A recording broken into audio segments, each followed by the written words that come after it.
Conversar, tal como lo anticipábamos, respecto de este acuerdo por la paz, por una nueva constitución, junto al profesor de Derecho Constitucional, consejero además del Colegio de Abogados, Enrique Navarro. Profesor, muchísimas gracias por acompañarnos. Muy buenas tardes. Mauricio, por la invitación. A ver, cuando se plantea este acuerdo, ya revisábamos todas las reacciones políticas, pero hay mucha gente que durante esta mañana escribe, a ver, sí, el deseo de una nueva constitución era parte de la demanda, del reclamo de muchos en la calle, pero ¿de qué manera se satisface también la demanda por mejores pensiones, por mejores sueldos, por mejor salud, por mejor educación? Bueno, efectivamente la Constitución establece los principios de carácter general, o sea, los grandes elementos que deben gobernar la actuación de los órganos del Estado y la regulación de los derechos fundamentales. Pero el detalle, o sea, cómo deben caracterizarse las pensiones, el régimen de salud, el perfeccionamiento del sistema previsional, etcétera, esos son propios de materia legislativa que tienen que implementarse y que requieren, por tanto, decisiones, en realidad, del Congreso Nacional.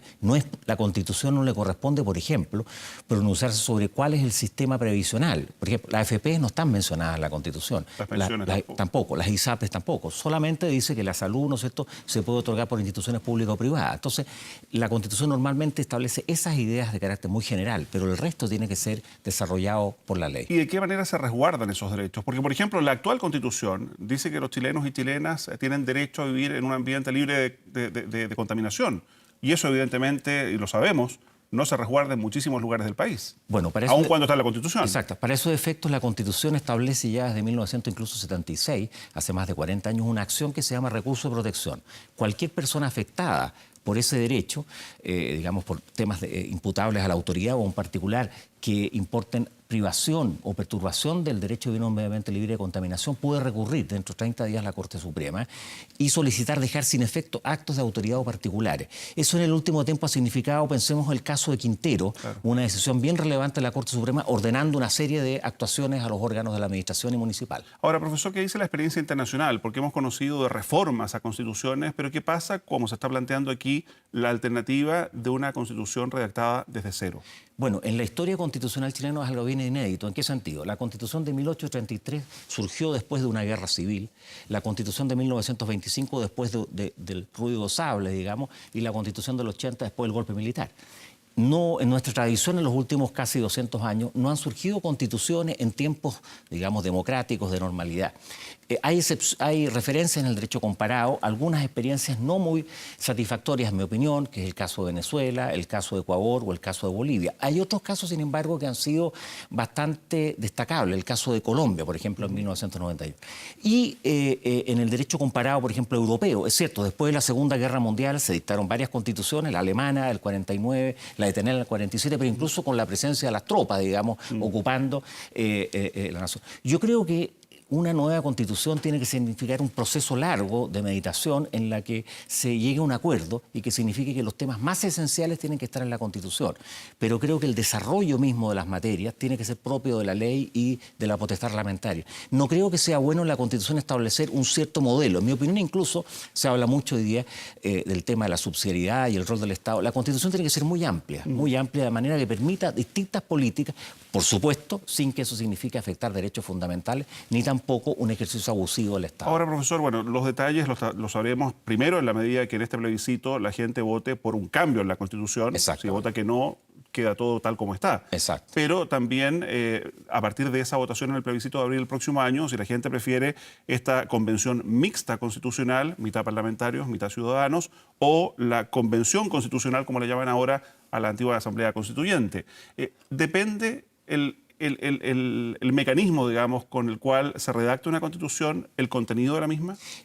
Aquí va a ser clave el trabajo que se realice. Por ejemplo, la de 1833 fue un grupo de 7 personas y después fue aprobado por 20 diputados y 19 elegidos por el Ministerio del Interior, digamos, un grupo muy reducido. La Constitución de 1925, Alessandri desconfiaba de las asambleas constituyentes porque consideraba que en esa asamblea normalmente el que gritaba más se imponía.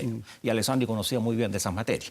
Y entonces propuso un grupo, digamos, de comisionados que estudiara el contenido, donde se vieron reflejados todos los partidos, y eso se plebiscitó. Fíjense ustedes que se plebiscitó y fue aprobado por mayoría, pero los dos grandes partidos de la época, el Partido Radical y el Partido Conservador, se abstuvieron, digamos, se restaron al proyecto.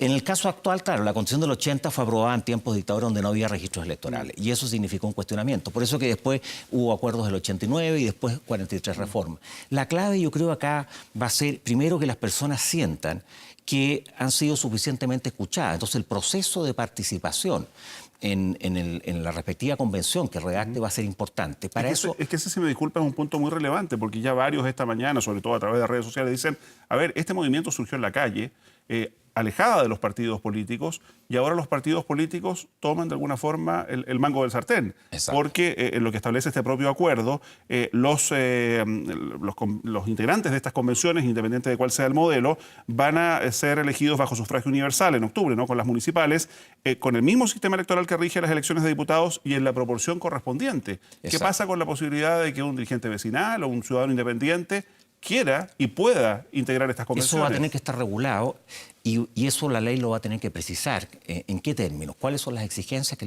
se le va a señalar? Porque si hoy día un independiente quiere postular, también tiene exigencias de firma. Entonces, que lo tiene un partido político que está institucionalizado. Entonces, yo creo que la ley va a tener que ser muy sabia para buscar una situación que además no sea atentatoria contra la igualdad ante la ley. Tiene que establecer la misma regla para todos los que quieren participar en esta respectiva convención. Eso va a requerir un trabajo bien de detalle. Lo mismo respecto de equidad de género o participación de pueblos originarios. Ya se está planteando por algunos, por ejemplo, también pueblos originarios que han señalado que tienen que ser escuchados en la materia, y de hecho el convenio 169 exige que cada modificación legal o administrativa sea escuchada a los pueblos originarios, entonces también la participación va a ser importante. ¿Algún modelo a seguir de la experiencia internacional? Porque esto uno no inventa la rueda, digamos. Constituciones se redactan, se escriben en diferentes lugares del mundo de acuerdo a sus respectivas realidades. Sí, yo creo que probablemente la experiencia colombiana es la más satisfactoria dentro de Sudamérica. Y creo que Chile, si nosotros revisamos, salvo algunos elementos que fueron muy cuestionados en los años 80, en materia de derechos fundamentales y ciertas instituciones hay un cierto acuerdo. A nadie se le puede pasar por la mente desconocer la vida, la libertad, la igualdad, los bienes esenciales, el honor, etc. Y en materia presidente-congreso, uno podrá buscar una adecuada, digamos, exceso de presencialismo ha tenido Chile en los últimos 100 años, buscar mayor rol del Congreso, rol de tribunales y órganos autónomos. Otros que pueden desaparecer, por ejemplo, el Consejo de Seguridad Nacional hoy día no tiene mayor relevancia, perfectamente podría estar podría no estar en la Constitución. El Consejo Nacional de Televisión, ¿tiene sentido que esté en la televisión? Yo soy partidario incluso que se eliminara, pero bueno, no.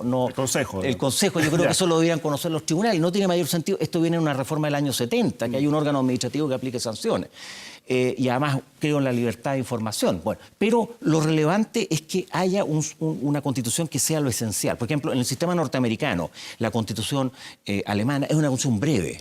Por ejemplo, derecho de propiedad, 3 incisos. Nosotros tenemos 10 incisos. Se regula la propiedad minera, la propiedad de las aguas, la propiedad intelectual. ¿Se justifica todo eso o debieran ser siempre los elementos esenciales y el resto sea materia de ley? Muy bien, profesor. Vamos a tener largo tiempo de aquí en adelante para seguir conversando. Le agradezco que nos haya acompañado. Muchas gracias por la invitación, Mauricio. Muy buenas tardes.